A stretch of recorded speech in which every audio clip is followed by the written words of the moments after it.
اس وقت لاہور میں صوبائی وزیر فیاض الحسن چوہان پریس کانفرنس کر رہے ہیں۔ 2018 کے الیکشن کے اندر صرف 299 ریٹ پٹیشنز آئیں، 299۔ ان 299 کے اندر صرف 95 تھیں آپ کی قومی اسمبلی کے حوالے سے، صرف 95 ریٹ پٹیشنز۔ ان 95 ریٹ پٹیشنز میں سے آپ کی 45 صرف پنجاب کے حوالے سے تھیں، 45 صرف پنجاب کے حوالے سے تھیں، اور ان 45 میں سے صرف 15 کے قریب آپ کی اپوزیشن اور نون لیگ کی طرف سے تھی، 15 کے قریب۔ اب میں پوری پاکستانی قوم سے پوچھوں گا کہ صرف 15 ریٹ پٹیشنز آپ کی قومی اسمبلی کی نون لیگ کی طرف سے، کیونکہ نون لیگ بنیادی طور پہ گجرانوالہ ڈویژن، لاہور ڈویژن کی پارٹی ہے، نہ وہ کے پی کے کی رہی، نہ وہ بلوچستان کی رہی، نہ وہ سندھ کی رہی، نہ وہ جنوبی پنجاب کی رہی، نہ وہ شمالی پنجاب کی رہی، صرف 2 ڈویژن، اندرون پنجاب کے صرف 2 ڈویژن۔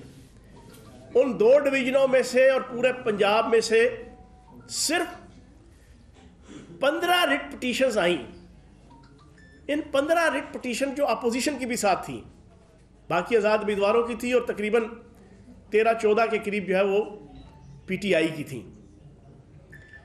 اب ان 10 یا 11 جو نون لیگ کی اس 15 میں سے تھیں، کیا وہ ساری کی ساری ان کے حق میں بھی لکھ دی جائیں تو کیا ان کی حکومت بن سکتی تھی جو اس وقت ٹرن آؤٹ ہے اسمبلی کے اندر؟ دوسری طرف آپ کی پیپلز پارٹی نے قومی اسمبلی کی صرف 9 حلقہ جات میں جناب ریٹ پٹیشنز دائر کی، صرف 9 حلقہ جات میں 2018 کے الیکشن میں۔ میں پوری پاکستانی قوم سے پوچھوں گا کہ یہ 9 کی 9 اگر ان کے حق میں کر دی جائے، یہ جیت جائے، تو کیا پیپلز پارٹی کی حکومت بن سکتی تھی؟ اب سچویشن یہ ہے کہ الیکشن کمیشن نے اکتوبر 2020 کے اندر جو اپنا سٹیٹمنٹ اور اپنی رپورٹ جاری کی کہ ان 299 ٹوٹل قومی اسمبلی، صوبائی اسمبلی، آزاد امیدوار، P T I, Noon league, peoples party کی طرف سے جو آئی، آپ کی اکتوبر تک 210 ریٹ پٹیشنز جو ہے نا وہ ایمیکیبلی جو ہے وہ ریزالو ہو چکی ہیں۔ یہ پوزیشن اور یہ سچویشن ہے آپ کی اس وقت 2013 کا الیکشن اور 2018 کا الیکشن کا۔ بڑا واضح فرق کہ اس الیکشن کے حوالے سے کتنی اپریہنشن، ریزرویشن اور ایگریشن تھا کینڈیڈیٹس کا اور پارٹیز کا، اور اس الیکشن کا کیا ہے۔ اب اس سے آگے ایک اور دلچسپ بات، آر ٹی ایس سسٹم سن کے کان پک گئے ہیں پچھلے 2.25 سالوں میں۔ آر ٹی ایس سسٹم بیٹھ گیا جی، آر ٹی ایس سسٹم بیٹھ گیا جی 2018 25 جولائی کی رات، تب پی ٹی آئی کی تھی۔ آر ٹی ایس سسٹم ہے جی result transmission system election commission کا۔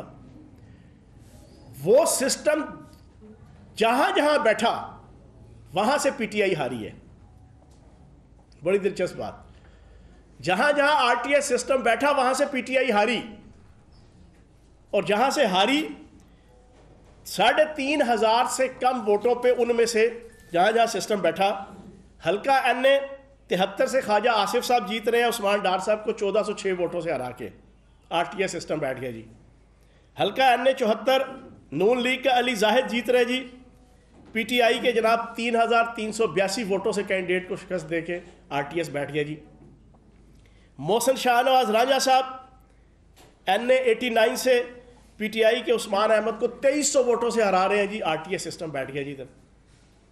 حلقہ این اے 91 سے نون لیگ کے ذوالفقار علی بھٹی صاحب 87 ووٹوں سے شکست دیتے ہیں، آر ٹی ایس سسٹم ادھر بیٹھ جاتا ہے۔ وہ بات کی بات ہے کہ بعد میں ری کاؤنٹنگ میں عامر سلطان چیمہ صاحب جیت جاتے ہیں۔ حلقہ این اے 100 سے نون لیگ کے کیسر احمد شیخ صاحب جیتتے ہیں، پی ٹی آئی کے ذوالفقار شاہ صاحب 840 ووٹوں سے ہارتے ہیں، آر ٹی ایس سسٹم بیٹھ گیا ادھر۔ رانا ثناء اللہ صاحب پی ٹی آئی کے نثار احمد کو 2,238 ووٹوں سے شکست دیتے ہیں، آر ٹی ایس سسٹم ادھر بیٹھا ہوتا ہے۔ حلقہ این اے 151 سے نون لیگ کے امیدوار محمد خان ڈاہا پی ٹی آئی کے احمد یار حراج کو 1529 ووٹوں سے ہراتے ہیں، ادھر جناب آر ٹی ایس سسٹم بیٹھ جاتا ہے۔ آر ٹی ایس سسٹم بنیادی طور پہ پی ٹی آئی کے لیے نقصان دہ ہوا، پی ٹی آئی کی کم از کم 10 سے 15 سیٹیں جو ہے نا جو ہم جیتے ہوئے تھے وہ ہم ہار گئے. تو ایک یہ پوزیشن آج آپ کے سامنے کلیئر ہوگی. تیسری چیز کہتے ہیں دھاندلی. کچھ پکچر میں نے آپ کے سامنے رکھی. اب دھاندلی کس نے کس کے خلاف کی یہ بھی آپ دیکھ لیں. مولوی فضل الرحمان صاحب جو 5-6-7 سیٹیں رکھتے ہیں بلوچستان سے, مزیدار بات یہ ہے کہ بلوچستان کا حلقہ NA 257 عبد الواسع صاحب الیکشن جیت رہے ہیں محمود خان اچکزئی کی پارٹی کے اللہ نور کو شکست دے کر. حلقہ NA 262 سے کمال الدین مولوی فضل الرحمان صاحب کے کینڈیڈیٹ الیکشن جیت رہے ہیں محمود خان اچکزئی کے کینڈیڈیٹ کو ہرا کے. حلقہ NA 263 سے MMA کا کینڈیڈیٹ مولوی فضل الرحمان صاحب کا کینڈیڈیٹ محمود خان اچکزئی کو اٹ سیلف شکست دے رہا ہے. اور ANP جناب اس میں دوسرے نمبر تیسرے نمبر پہ ہے. MMA کا عصمت اللہ NA 264 BNP کی پارٹی کے جو اس وقت 11 پارٹیوں میں سے ایک پارٹی ہے اس کے جناب کینڈیڈیٹ کو شکست دے رہی ہے. اور اسی طریقے سے آپ کے MMA کے سید محمود شاہ نے 939 ووٹ سے انہی کی مکس اچار پارٹی PDM کی پارٹی کے کینڈیڈیٹ کو ہرایا. اب جو تقریباً 95% سیٹیں مولانا فضل الرحمان صاحب کے پاس ہیں وہ انہوں نے شکست دی نون لیگ کو, BNP کو, محمود خان اچکزئی صاحب کی پارٹی کو. اب ان سے پوچھو مولانا فضل الرحمان صاحب سے, وہ خدا کے بندے 2.25 سال سے رٹ لگائی ہوئی ہے دھاندلی دھاندلی دھاندلی, تو یہ دھاندلی کس نے کی اور کس کے ساتھ کی؟ اور تم لوگوں نے آپس میں ایک دوسرے کے ساتھ دھاندلی کی ہے اور الزام جو ہے وہ PTI کے اوپر لگانے لگے ہوئے. پھر PTI نے 2013 کے اندر 4 حلقے کہے تھے کھولنے کو کہ ٹیسٹ کیس کے طور پہ 4 حلقے کھول لو. انہوں نے جناب اس پہ ضد لگائی, بعد میں جناب دھرنے ہوئے. اس کے بعد یہ چاروں کے چاروں حلقے کھلے تھے اور چاروں کے چاروں حلقوں میں سپریم کورٹ اور الیکشن کمیشن نے ری الیکشن کروایا تھا کہ یہاں دھاندلی ہوئی ہے. عمران خان صاحب اور PTI کا جو موقف تھا اس کو اتھینٹیکیٹ کیا الیکشن کمیشن نے بھی, سپریم کورٹ نے بھی, اور ثابت ہوا کہ یار جو ہمارا موقف تھا وہ ٹھیک تھا. پھر ہم نے ہزاروں صفحات کا وائٹ پیپر جس میں فارم 12, 13, 14, 15, 16, 17 ان کی جتنی مال فنکشننگ اور بیڈ پریکٹسنگ تھی اس کی پوری ڈیٹیل کہ کس حلقے کے اندر کہ کس بوتھ میں ٹوٹل ووٹ جو ہے وہ 400 ہے اور وہاں پہ نون لیگ کا کینڈیڈیٹ جناب 6000 ووٹ لے رہا ہے. سرگودا کا نواز شریف صاحب کے حلقے کا ایک بوتھ کہ جہاں پر ٹوٹل 300 ووٹ ہے وہاں پہ جناب 5000 ووٹ لے کے جیت رہے ہیں جناب نواز شریف صاحب. اس طرح کے ہزاروں پروفز ہم نے الیکشن کمیشن کے اندر سبمٹ کروائے تھے. ان سے پوچھو کہ 2.25 سال میں کوئی ایک ڈاکومنٹ دھاندلی کے حوالے سے اسمبلی کے فلور پہ, اسمبلی کی کسی سٹینڈنگ کمیٹی پہ, الیکشن کمیشن کے آفس میں انہوں نے سبمٹ کروایا ہو اور ثابت کرنے کی کوشش کی ہو کہ یہ دھاندلی ہے؟ وجہ یہ تھی کہ دھاندلی تو ان کی آپس میں تھی, انہوں نے وٹا سٹا کیا ہوا تھا آپس میں ہی, اس نے اس کو ہرایا, اس نے اس کو ہرایا. اور الزام جناب عمران خان صاحب اور PTI پہ. غصہ جناب وہ اکثر میں کہتا ہوں کہ کھوتا مریا کھاریا تو سوگ وزیر آباد, ٹھیک ہے نا جی. اور بھائی تمہارا آپس کا لینا دینا ہے, تمہاری آپس کی دھاندلی ہے. غصہ PTI کے اوپر اور PTI کی حکومت پہ. تو آج یہ حقیقت میں نے آپ کے سامنے فیکٹس اینڈ فگرز کے اندر ساری رکھی کہ دھاندلی ماندلی کا تو کوئی لینا دینا اور کوئی ایشو ہی نہیں ہے. یورپی یونین کے مبصرین پوری دنیا کے اندر الیکشن کے حوالے سے سب سے اتھینٹک آبزرور اور مبصر جانے مانے جاتے ہیں. کسی ملک کے اندر بھی الیکشن ہوتا ہے یورپی یونین کے مبصر جاتے ہیں, وہ پورا الیکشن جو ہے نا اس کو آبزرو کرتے ہیں, مانیٹر کرتے ہیں. یورپی یونین کے مبصرین نے اپنی متفقہ جو سبمیشن دی تھی ڈاکومنٹڈ 2018 کے الیکشن میں کے حوالے سے, انہوں نے کہا تھا کہ پاکستان کا سب سے آرگنائزڈ فیئر اور شفاف الیکشن.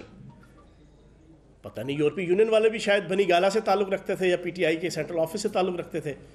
تو ثابت یہ ہوا کہ دھاندلی واندلی کا تو کوئی ایشو نہیں ہے, کوئی پرابلم نہیں ہے. ورنہ ریٹ پٹیشنیں 11 جاری جناب وہ کرتی نون لیگ اتنی جناب سپر مین تھی ان الیکشنوں میں, اور یہ کہتے ہیں جی ووٹ چوری ہوا, ووٹ کو عزت دو اور ووٹر کو لتر مارو, ووٹ کو عزت دو اور ووٹر کو سانے ماڈل ٹاؤن میں 14 بندے دن دہاڑے مار دو, 90 بندوں کو جناب پیرالائز کر دو.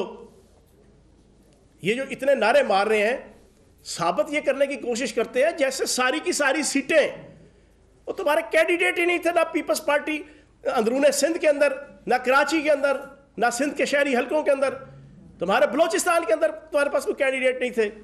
کے پی کے اندر تمہارا برا حال تھا, اور کے پی کے اندر بھی جتنے نون لیگ کے ہارے ہیں ان میں سے 50% جو ہے نا وہ آپ کے جے یو آئی اور اے این پی کے ذریعے سے کینڈیڈیٹ سے ہارے ہیں. تو یہ کس بات کا رونا رو رہے ہیں؟ ثابت یہ ہوا, یہ سارے فیکٹس اینڈ فگرز میں نے آپ کے سامنے رکھے کہ ایشو دھاندلی نہیں ہے, دھاندلی نہیں ہے. پہلی بات. دوسری چیز, مہنگائی.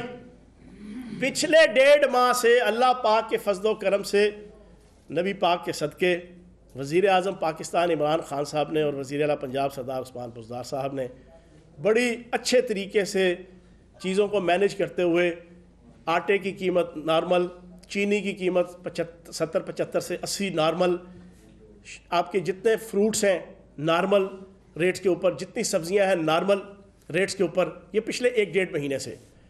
یہ آپ جا کے مارکیٹس میں بھی دیکھ لیں. محترمہ فرماتی ہیں بیگم صفدر امان صاحبہ 30 روپے کی روٹی ہو گئی. پرسوں جناب انہوں نے جلسہ کیا شادرہ میں اور آگے پیچھے, اور سارے ٹی وی چینل ان کی تقریر کے بعد کیمرے لے کے اپنے جناب نمائندوں کو کہا جاؤ لاہور شہر کے ہر تندور کے پاس پتہ کرو کتوں 30 روپے دی روٹی لب رہی ہے.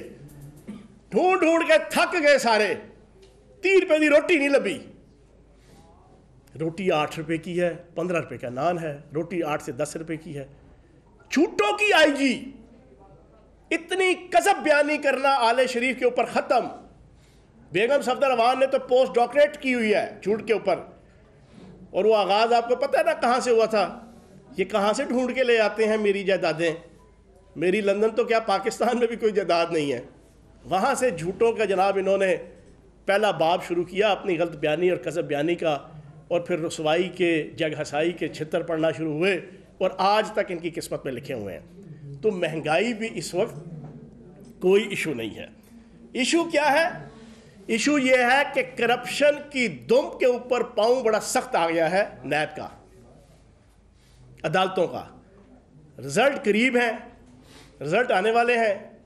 اب اس سے بچنے کے لیے, اور دوسرا مارچ کے پہلے ہفتے کے اندر سینٹ کا الیکشن, جس کے بعد پی ٹی آئی سینٹ کے اندر واضح اکثریت میں ہوگی, اور پھر ساری دنیا دیکھے گی کہ وزیر اعظم پاکستان عمران خان صاحب اور پی ٹی آئی کی حکومت عوام پاکستان اور ریاست کی تعمیر و ترقی کے لیے قانون سازی کرنے کے حوالے سے آسان ہوگی. اس کو ریلیف ملے گا, اس کو کسی قسم کی کوئی بندش نہیں ہوگی. ان کو یہ غم ہے اور رات کو غشی کے دورے پڑتے ہیں ان کو یہ سن سن کے, سوچ سوچ کے, سمجھ سمجھ کے, محسوس کر کر کے کہ مارچ کے مڈ میں جنا ہم کیا کس حالت میں ہوں گے پاکستان کی سیاست میں, اور پارلیمنٹ کے اندر نمبر گیمز کے حوالے سے اور سینٹ کے اندر نمبر گیمز کے حوالے سے. اور دوسرا ان کا جو احتساب ہے اس سے بچنے کے لیے اب کر کیا رہے ہیں. مولوی فضل الرحمان صاحب تو فرام ڈے فرسٹ سے کہہ رہے ہیں جناب استعفے دو. وجہ کہاں جناب وہ دن ہم تم ہوں گے, بادل ہوگا, رقص میں سارا جنگل ہوگا. کیا ماحول تھا. 15 افراد خاندان کے جناب ایم این اے, ایم پی